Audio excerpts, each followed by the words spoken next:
कि जब क्रोमोसोम का मिलन होता है तो एक समय का भी निर्घंट होता है। तो वस्तु के पीछे भागते भागते हमारे भीतर अनेक सेंसेशन जो है चला गया, लेकिन इसमें अटैचमेंट तो होगा, लेकिन इतना नहीं आएगा जैसे it's a human tendency. Sex is not for pleasure, sex is a worship. 10 चीज देखते हैं कि दोनों, जब मेल एंड फीमेल पार्टनर दोनों के भीतर 10 चीज में सिमिलरिटी आता कि नहीं आता। हर 30,000 बच्चों में एक बच्चा ऑटिज्म होता था, आज वो 30 की संख्या में पहुंच गया। नमस्ते, जय गुरुदेव गुरुजी। मैं बनारस से आई हूँ। मेरा नाम वनीता है। आपके ग्रेस से, आपकी कृपा से बनारस में जो रेकी मिशन का आश्रम चलता है, वहाँ पे हमारे पास बहुत तरह की थेरेपीज़ होती हैं पेशेंट्स की, और उन्हीं के कुछ क्वेश्चंस का समाधान ढूंढने के लिए यहाँ हम आपके पास आए हैं।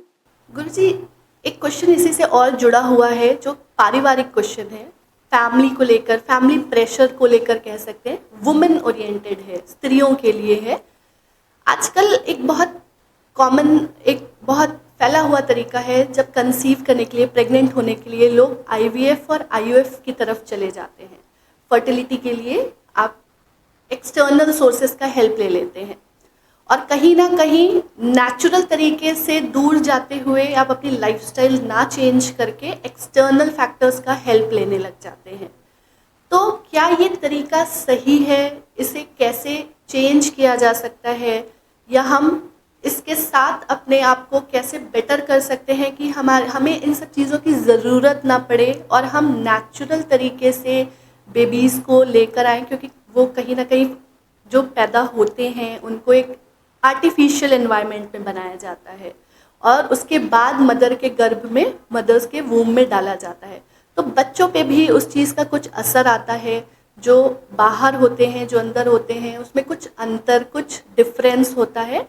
तो इसके बारे में भी थोड़ा सा आप हमें जो है मार्गदर्शन दें, बताएं कि हमें किस दिशा में कैसे इस चीज़ का अप्रोच करना चाहिए। एक ही प्रश्न में अनेक प्रश्न, अनेक उत्तर भी उसका आवश्यक है। जैसे हमें पहला प्रश्न, ये नेचुरल प्रोसेस में डिले होता है, तो इसमें हमको फिर डॉक्टर एडवाइस करते हैं दूसरे तरीके को जाने के लिए। पहले हमको देखना चाहिए कि ये क्यों हो रहा है, कि हमको दूसरे तरीका अपनाना पड़ता है।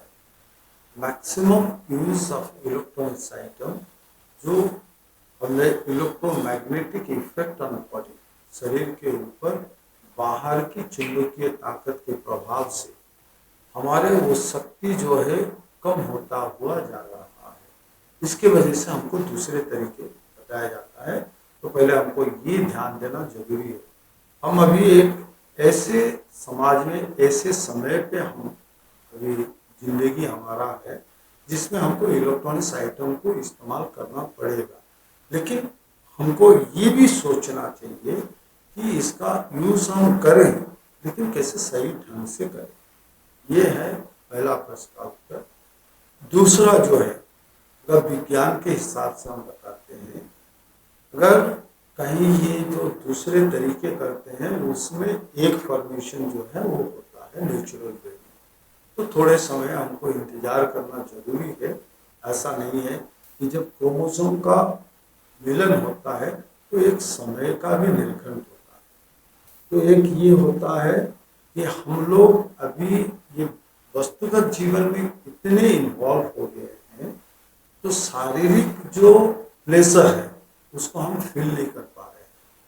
तो वस्तु के पीछे भागते भागते हमारे भीतर अनेक सेंसेशन जो है चला गया है। तब जब दोनों का मिलन होता है तब ये सेंसेशन नहीं आता है, तब एग फॉर्मेशन होते हुए भी प्रेगनेंसी में डिले होता है। तो हमको थोड़े समय वेट करना चाहिए। और ये जो फीलिंग्स है, हम आदमी हैं लेकिन आजकल क्या है, मशीन जैसा बन गया विदाउट फीलिंग्स। तो विथ फीलिंग्स हमको बनना है अगर ये प्रेगनेंसी नेचुरल करना है। दूसरा, शास्त्र के हिसाब से जाएंगे, विज्ञान के हिसाब से तो हम तर्क नहीं कर पाएंगे कि ये प्रक्रिया खराब है, क्योंकि जिन लोगों को बच्चा नहीं होता है ये इनके लिए आशीर्वाद है। लेकिन शास्त्र का जो तरीका है वो उसको भी आड़े ले लेते हैं। जैसे बाहर की दुनिया दूसरे तरीके से बच्चे होने से सबसे बड़ा उदाहरण हमारे पास है धृतराष्ट्र, पांडु, तीनों का। तीनों बच्चे हुए तो तीनों बच्चे में कहीं ना कहीं किसी प्रकार का दोष रह गया है। तभी हम आज भी देख रहे हैं कि कुछ ना कुछ दोष रह जाता है। तो वो आजकल विज्ञान का बहुत उन्नति हो गया, उस समय नहीं था, तो फिर हमारे पास रेमेडीज नहीं था, आजकल रेमेडीज हो गया है। लेकिन उसका प्रभाव जो, जैसे हम बोलते हैं कि एक बच्चा होता है तो फिर उसका कोई कुप्रभाव आ जाएगा, ये आ जाएगा, ऐसा नहीं होता है। ये बहुत दिनों से हम पशुओं के ऊपर देखे, उसके बाद ये आदमी के ऊपर हम कर रहे हैं। जैसे अब हैचेरी देख रहे हैं, एक यंत्र के साहाय्य में हम आदमी कर सकते हैं, बच्चे पैदा कर सकते हैं। तो ऐसे ही अप्लाई किए आदमी के ऊपर, इसके कोई खराब प्रभाव तो नहीं है, लेकिन थोड़ा जो इंटीमेसी है, जो फीलिंग्स है, क्योंकि एक आदमी को कष्ट होता है, जब वो कष्ट चला जाता है तो उसको पता चलता है, जब रिलीफ होता है तो उसको पता चलता है कष्ट क्या है। तो माँ एक बच्चे को गर्भ में रखता है और जब पैदा करने के बाद उसको महसूस होता है कितना कष्ट किया है, तो ये कष्ट अपने दिमाग में रखते हुए उसका जो अटैचमेंट है वो बहुत ज़्यादा हो जाता है। लेकिन इसमें अटैचमेंट तो होगा, लेकिन इतना नहीं आएगा जैसे ह्यूमन टेंडेंसी। ज़्यादा कष्ट करके कोई चीज़ प्राप्त करते हैं तो वो हमको प्यारा हो जाता है। अगर बिना कष्ट के कोई लब्ध हो जाता है तो हमको वो सोना, चाहे सोना भी हो, कभी कभी मिट्टी जैसा लगता है, क्योंकि हमको इतना परिश्रम करने के लिए नहीं पड़ा, इतना कष्ट स्वीकार नहीं किया।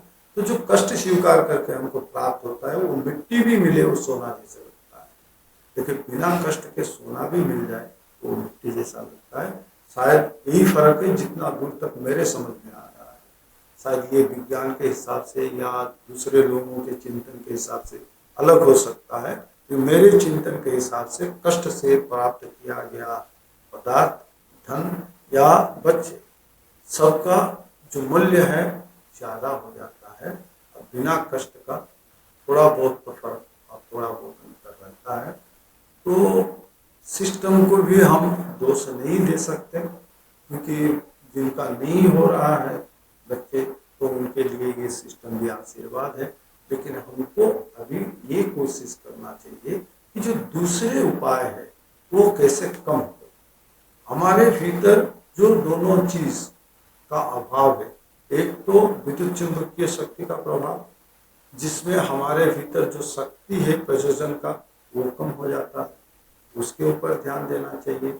और दूसरा चीज़, जब हम मिलते हैं तो जो प्लेजर के वजह से एक क्रिया उत्पन्न होता है, एक रासायनिक प्रक्रिया शरीर के भीतर सृष्टि होता है, जो दोनों तरफ का एक का मिलन करके बच्चा पैदा करने की प्रक्रिया शुरू करता है, वो कैसे आए हमारे भीतर, वो जो फीलिंग्स है, जो सेंसेशन है, वो सेंसेशन कैसे आए, उसको भी देखना जरूरी है। Sex is not for pleasure, sex is a worship. When we think that sex is worship, तो हमको शायद दूसरे तरीका अपनाना नहीं पड़ेगा। आज हमको इसीलिए अपनाना पड़ता है because we are taking sex as pleasure, sex as game, so we are just playing it. When we take it as worship, then we are getting the positive result, and we got the sensation, we got that capability, we got that strength, we got that energy for pregnancy, और जो है natural way में बच्चा पैदा करना हमको अपने आप ही आ जाएगा। जी गुरुजी, रिलेशनशिप्स के ऊपर जैसे आपने बताया, इससे जुड़ा हुआ भी एक क्वेश्चन है, लेकिन उससे पहले एक छोटा सा क्वेश्चन मैं पूछना चाहूँगी प्रेगनेंसी से ही जुड़ा हुआ। आजकल जब मदर्स 4th या 5th मंथ ऑफ प्रेगनेंसी में होते हैं तो एक टेस्ट करवाया जाता है, क्रोमोसोमल टेस्टिंग कराई जाती है, और उससे फीटस के अंदर, वूम के अंदर से जो क्रोमोसोम का सैंपल लिया जाता है। तो अगर सही आता है तो ठीक है, लेकिन अगर उसमें कुछ भी कॉम्प्लिकेशंस या कुछ भी गलत हो जाता है तो कहीं ना कहीं बेबीज़ को अबॉर्ट करने के लिए बोल दिया जाता है, और वो भी 100% श्योर शॉट नहीं होता है कि उस टेस्ट का रिजल्ट सही है कि नहीं, क्योंकि कुछ मदर्स जब इसे नहीं ऑप्ट करती हैं तो कभी कभी बच्चे नॉर्मल भी पैदा हो जाते हैं, और कुछ केसेस में होता है कि कुछ एबनॉर्मलिटीज़ पाई जाती हैं। तो जो अंदर जब इंजेक्शन लगता है, जब वहाँ से कुछ लिया जाता है, तो क्या उस बच्चे पे, पल रहे बच्चे के ऊपर भी कुछ शॉक या ट्रॉमा या कुछ असर आता है, और कितना सही है कि हम प्रेगनेंसी के बीच में ये टेस्टिंग करें, बीच में पता लगाएं? तो इसके बारे में अगर आप हमें कुछ बताएं कि कितना सही है, क्या करना चाहिए, कैसे इन चीज़ों से बचा जा सके, तो इसके बारे में प्लीज़ समाधान दीजिए। जैसे हम शास्त्र के ऊपर विश्वास रखते हैं, आध्यात्मिक चेतना के ऊपर श्रद्धा रखते हैं, तो इसके आधार के ऊपर मेरा तर्क रहेगा, इस चीज के ऊपर, विज्ञान के आधार के ऊपर नहीं, आध्यात्मिकता के ऊपर आधारित करके मेरा तर्क ये है, जो काम हमको शुरू में करना चाहिए वो काम हम बीच में करते हैं। जैसे कोई पेड़ लगाते हैं हम, तो पहले हम क्या करते हैं ना, मिट्टी को देखते हैं, मिट्टी में खाद वगैरह देते हैं, बीज को देखते हैं सही बीज है कि नहीं, बीज को जब रोपण करते हैं उसको सही ढंग से करते हैं, और फिर वहीं से हम केयर लेना शुरू करते हैं। तो इसके लिए बीज का चयन करते हैं, भूमि का चयन करते हैं, एक स्थान का चयन करते हैं, तब हमको किसी प्रकार का सोचना नहीं रहता है कि ये हमारे गलत चीज करिए। लेकिन कहीं पे भी पेड़ लगा लिए और फिर क्या करते हैं, जब बड़ा होता है हम देखते हैं ये सही नहीं बढ़ रहा है, उसमें खाद दो, उसमें कहीं पे कीड़े मकोड़े लग गए, उसके लिए फिर दवा दो। तो ऐसा हम करते हैं, क्यों? क्योंकि शुरुआती समय पे हमने केयर नहीं की।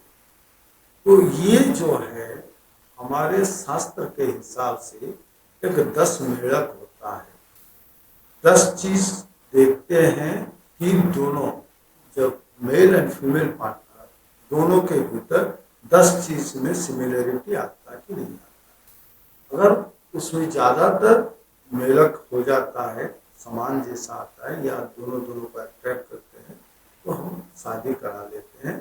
तब क्या होता है कि बीज का चयन सही हो जाता है और भूमि का चयन सही हो जाता है, तब पेड़ सही होता है।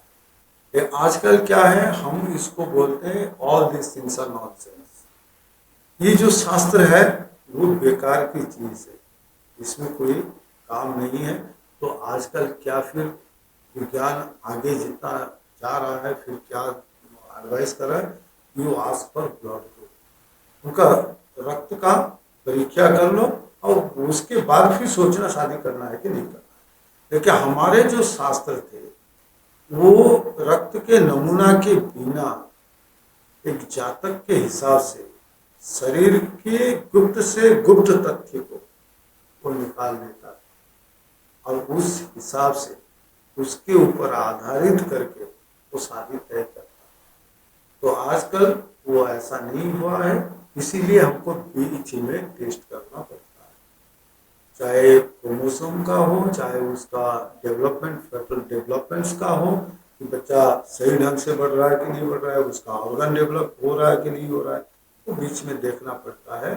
Due to our life style now the autism tendency is develop. जो पहले हर 30,000 बच्चों में एक बच्चा ऑटिज्म होता था, आज वो 30 की संख्या में पहुंच गया। हर 30 बच्चे के भीतर एक ऑटिज्म बच्चा आ गया। क्यों? Because of our life style and thought pattern, हमारे चिंतन करने का ढंग और हमारे जीवन जापन करने की शैली के हिसाब से। तो इसीलिए हमको टेस्ट करना पड़ता है, और टेस्ट कर लेना भी सही है, क्योंकि गलतियां हमने शुरू में की। तो पहले तो ये अनुरोध में रखना चाहूँगा कि जो गलतियां अगर हम शुरू में सही कर लें तो ये व्यवस्था करना नहीं पड़ेगा। ऑटिज्म जैसा चीज शायद हम रोक सकते हैं, तो इसके ऊपर हमको ध्यान देना चाहिए। हमारा सब शास्त्र जो है वो बकवास नहीं है, वो भी विज्ञान के ऊपर परिवेशित है। कोई अगर चाहता है कि इसका परीक्षा करने के लिए जो 10 मिनट के बारे में बताया, तो उसको ध्यान में पड़े और कंपेयर कर ले अपने आप के ऊपर कि ये जो जो बताया है वो सही है कि नहीं है। तो उसके बाद फिर वो मान ले, क्योंकि हाथ के कंगन है, उसको आरसी की जरूरत नहीं है, बस खोज की जरूरत है। थोड़ा बहुत खोज कीजिए, फिर हमको पता चल जाएगा।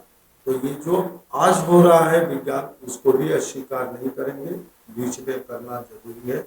और वो जो बैड इफेक्ट के बारे में बताया कि बीच में अगर हम टेस्ट कर लेते हैं उसका कोई बैड इफेक्ट रहता है कि नहीं रहता है, ऐसा तो नहीं होता है। हाँ, जब बीच में एबनॉर्मल चाइल्ड होता है तो एबॉर्शन वगैरह कराते हैं, तो उसमें थोड़ा बहुत दिक्कत आ सकता है। वो क्रोनिक इन्फेक्शन हो सकता है या यूट्रस के ऊपर कुप्रभाव आ सकता है, इसको हम मना नहीं कर सकते। लेकिन उससे अच्छा ये है कि जो बच्चा अगर एबनॉर्मल डेवलप करता है तो उसको संसार में आना ना दे, ये एक अच्छा चीज़ होगा। लेकिन एबनॉर्मल बच्चा नहीं होगा अगर हम हमारे एथिक्स को, हमारे शास्त्र को अगर मान के चलते हैं, ये सारे संसार के ऊपर एक आशीर्वाद रहेगा, चाहे वो आने वाले भविष्य के लिए हो, माँ के लिए हो, या फिर बोथ पेरेंट्स के लिए। तो जो अभी चल रहा है इस चीज को भी अस्वीकार किया नहीं जा सकता। So we have to accept the path of the science, medical science जो बता रहा है उसको भी स्वीकार करना पड़ेगा। वो आवश्यक है, क्योंकि गलतियां हमसे पहले हुआ है। तो गलतियां सुधारने के लिए बीच में हमको कोई प्रिकॉशन स्टेप तो उठाना पड़ेगा, और हम उठा रहे हैं, वो भी सही। और थैंक यू वेरी मच इतना पेशेंटली सब आंसर देने का, हर जवाब सुनने, क्वेश्चंस को अच्छे से सुनकर उसको समझ के, जो पूछा उसका भी जवाब दिया, जो नहीं पूछा उसका भी जवाब दिया। तो कुछ चीज़ें दिमाग में चल रही थी पर आप उसका आंसर देते जा रहे थे, तो उन सब चीज़ों के लिए थैंक यू। जय गुरुदेव। हमारे कार्यक्रम समाधान श्रृंखला के माध्यम से यदि आपके मन में कोई समस्या, द्वंद्व या कोई सवाल है तो आप हमें 9861033075 नंबर पर व्हाट्सएप कर सकते हैं। आपके सभी प्रश्नों के समाधान के लिए पूज्य गुरुजी सरल रास्ता बताएंगे। हमारा यह कार्यक्रम समाधान श्रृंखला ओडिशी खबर चैनल पर देखना ना भूलें। हमारे साथ जुड़े रहने के लिए हमारे चैनल को सब्सक्राइब करना ना भूलें। जय गुरुदेव।